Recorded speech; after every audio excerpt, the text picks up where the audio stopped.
From performanceriders.com, this is the Parbery Podcast.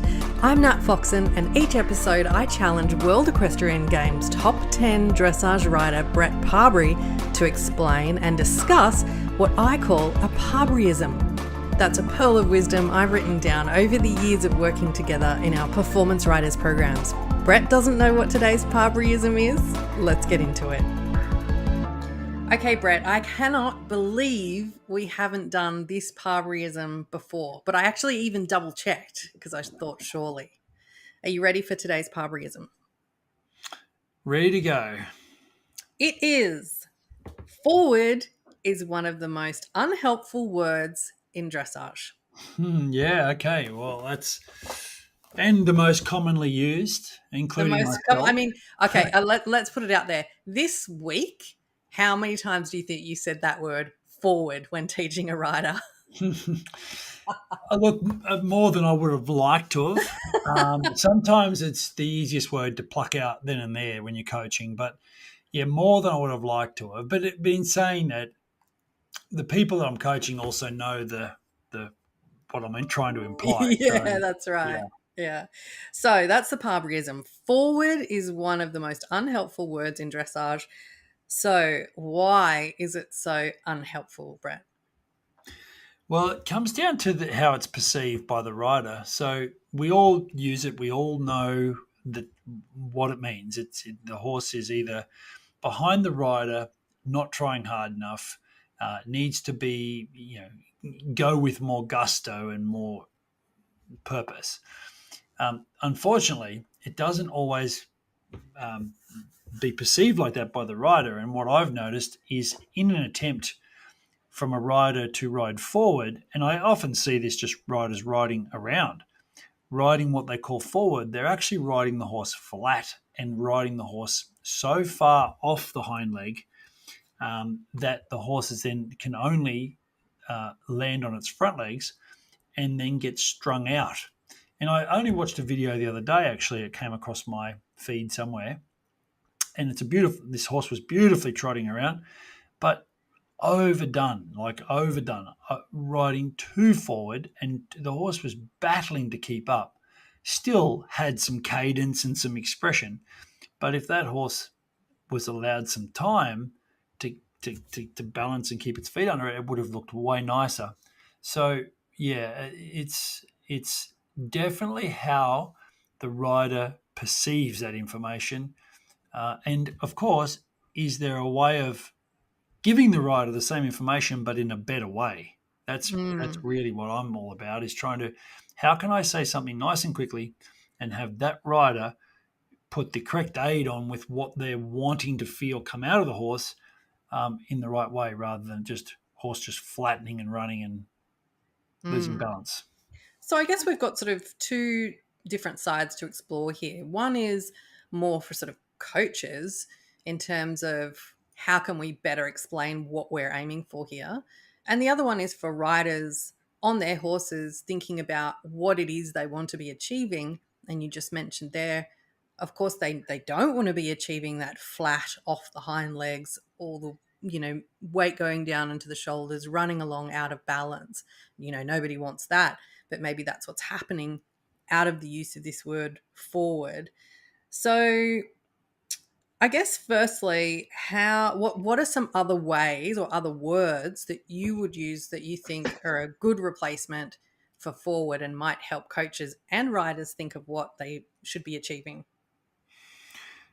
I guess to think of better words, it's good to probably start thinking about why the word forward came around. And I guess, like all dressage terms generally come from some sort of a European origin. So, and generally German. So at some point in the past, some European instructor has said to someone, more forward, being the English interpretation of what they wanted to say, and possibly, the word that they use there is that is the direct translation. But at the end of the day, it's getting the horse to try harder. Like, you're wanting the horse at that moment, whatever moment it is, you're saying, hey, when I put my leg on and when I give you a touch with my heel, I want you to try harder. Like, just put in more effort, more purpose, something. Just give me a reaction. And at that moment, it's about how the rider then, first of all, feels the reaction and rewards it, and then secondly, how they channel that so the horse doesn't form a resistance somewhere else. So you're riding along, horse is a little off balance. The rider decides, I need more forward.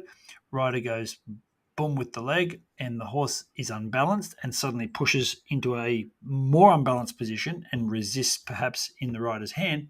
And next thing, the rider's doing stuff with their hands, when really, if they'd just taken a moment to think about what balance is my horse in and fix the balance and then touch the horse with their heel and get a response where the horse suddenly picks itself up and tries a bit harder, but within the balance, and all of that energy comes more up through the horse's back and from the back through to the front without pushing the horse away from its hind legs and pushing it onto the front legs, that becomes a better response. So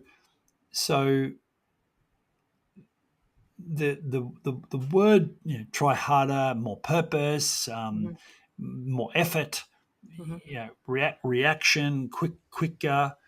I'll never forget, I was in Europe once having a lesson with a very good trainer, and he kept saying to me, quicker, not faster, quicker, not faster, quicker, not faster. And I'm like, what is he saying?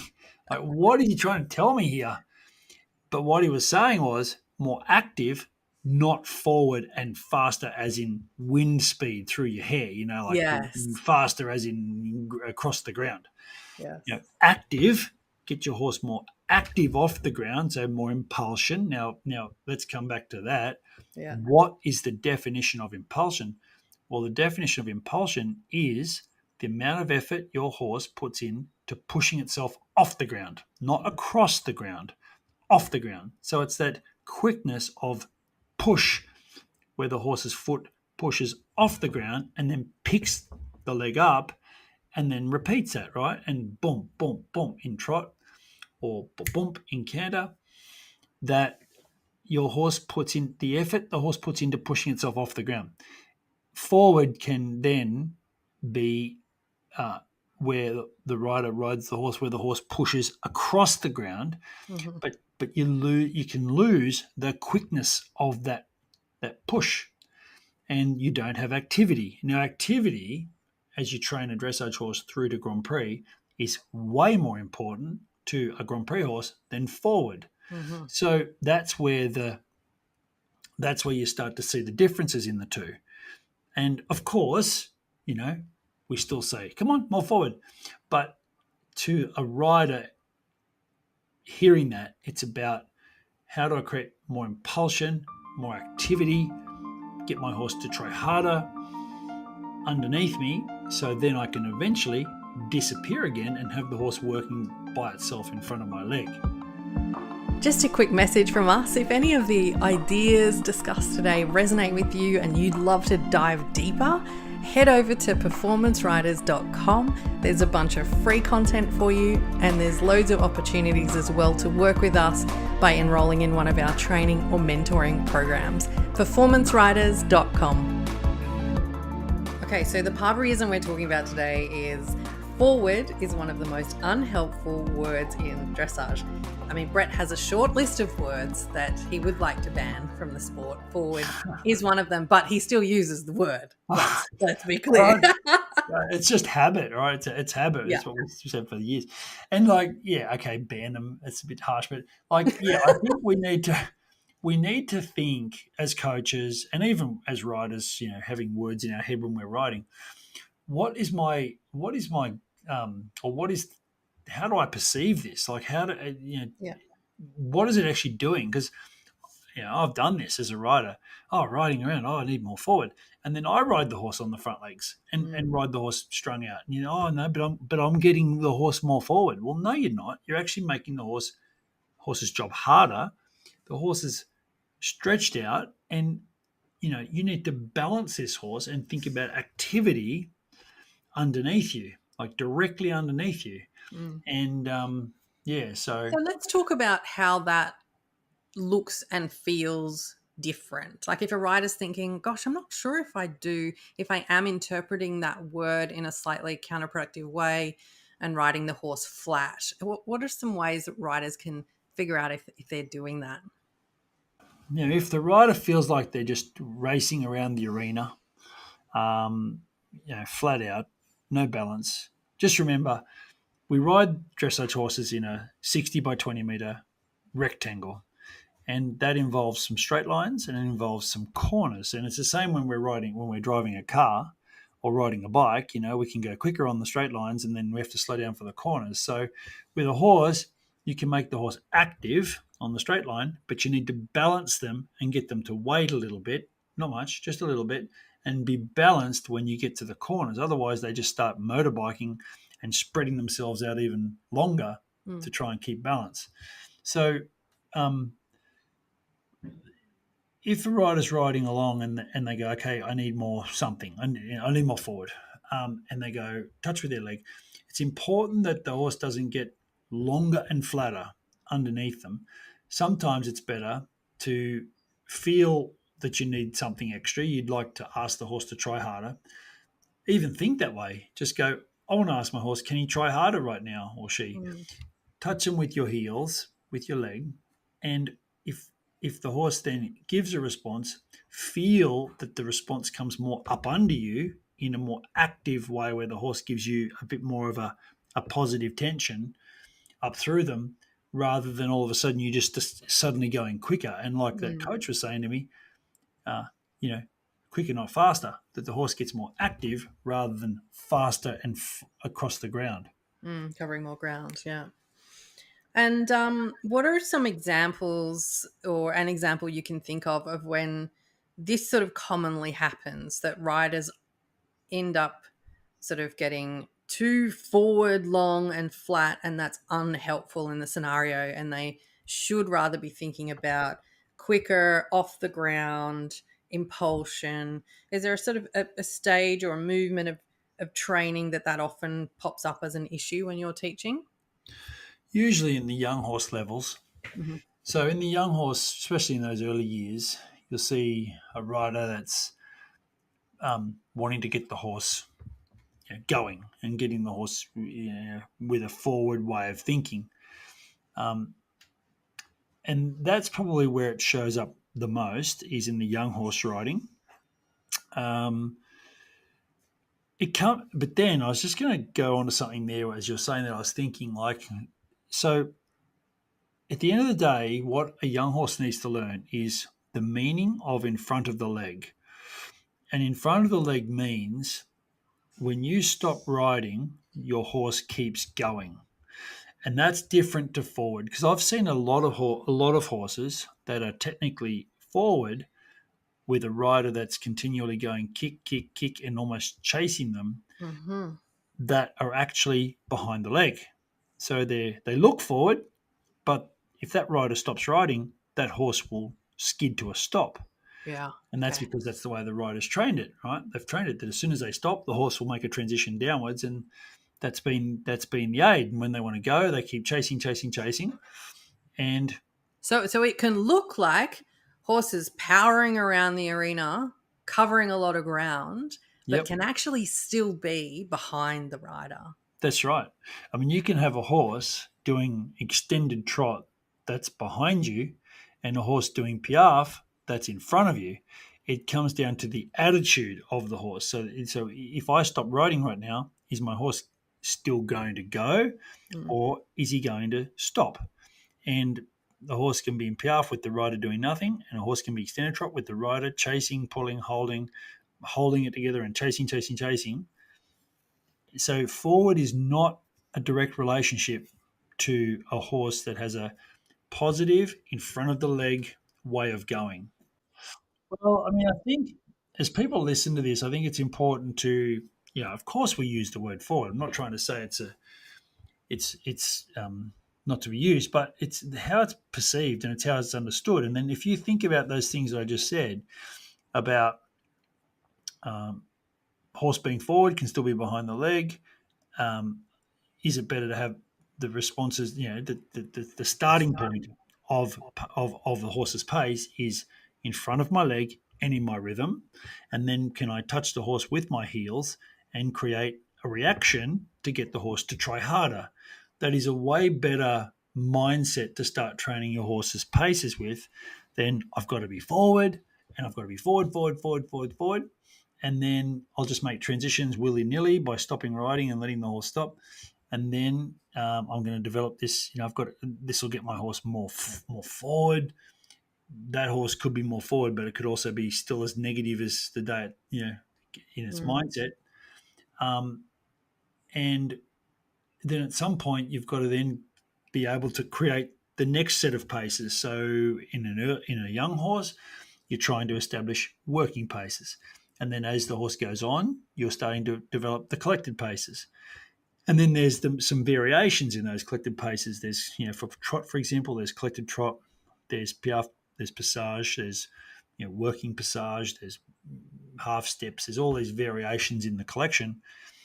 And you need those horses to understand the basic concept of the working pace in front of my leg and in my rhythm. And when I ask you for a response, try harder.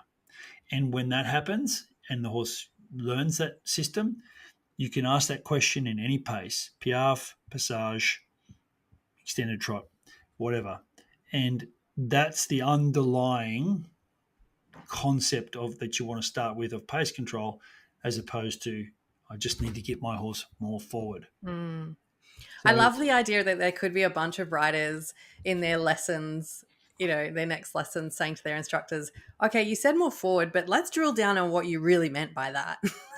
Yeah, and then I'll get in trouble. Everyone will be like, Brett said don't use the word forward. So, it's not. But like you said, it's about the interpretation of that. It's forward sort of a shorthand that we use in the sport, but it would be interesting to dig down deeper into what the coaches really want in that moment. Yeah, that's right. And, I wanted to touch on there quickly too, like the use of a whip. I see so many riders trying to use a whip to go forward, and I've not seen once a horse responding positively to a whip going forward. Like you need to, or we riders, we need to develop that the horse responds active, tries harder, goes forward, whatever you want to say, from our heels, from our legs. So when our leg touches their belly from a position where it's resting, so the horse is in front of my leg, he's going along by himself, my leg is resting by his sides. Not sticking off, but just hanging and resting and connected. Then when I touch him with my heels, I want to create a response. Now, if my horse doesn't give me a response then I'll use that aid in a different way, which makes a bit more of an agitation or something that's going to spark them to try harder. And as soon as they do, reward them again. And then the pressure comes off. And as we know with horse training, it's all about pressure off. Any animal training, it's about pressure off, not pressure on. Any monkey can put pressure on. It's the moments pressure comes off is the key. And that's what we're all trying to get better at. So then the pressure comes off. Where I see a lot of riders will go to the whip way too early for a start. Like, as soon as they don't respond to their leg, they're straight to the whip. That for me is, I just take the whip off. I've got an amazing collection of whips here because I generally take the whips off. Well, whips that you've stolen from your riders. Yeah. I take them off them, and the next thing they drive out the gate and they leave them here. But, I love it. But what I'm trying to say here is get better skills. Like, develop yourself as a rider. Get better skills. If you feel like you haven't got good enough legs, well, so I'm sorry, go and get better legs. Do exercises. Do things that work, because the whip for a dressage horse is to help them develop a technique in collection, not as a go forward aid. Let's leave the whips and going forward to the jockeys at the races. And let's try to get the horses to respond from our leg aid. This is the reason why you drop the whip in FEI, by the way, because you want the horse to be responding to a leg aid. But you can also use a whip to help develop technique in the horse's hind legs in collection, so help shape the horse, and but not as a go forward aid. And I often hear and see people use them as go forward aids. And I think, like anything, I mean, you think if you were bitten on the backside right now by a bee, if something just stung you on the backside, are you thinking forward or are you thinking backwards? Instantly your thoughts go to your backside and you're looking over your shoulder and you're thinking backwards. You're not thinking positive thoughts, going active, trying harder. And that's the end of the day. That's the reason why I don't like people using a whip to go forward. It only makes horses think backwards.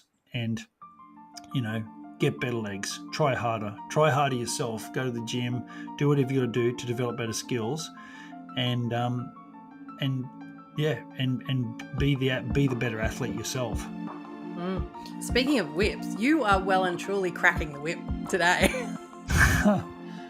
Well, I mean, that's part of 2025 mantra. Let's get everyone better. I mean, I just want, including myself. I'm not trying to say I'm the best, but let's just get better. Let's understand this sport, understand our horses, understand how we are and who we are, and get better at doing it. Absolutely love it. Thanks so much, Brett, for today's episode. Pleasure. Thank you.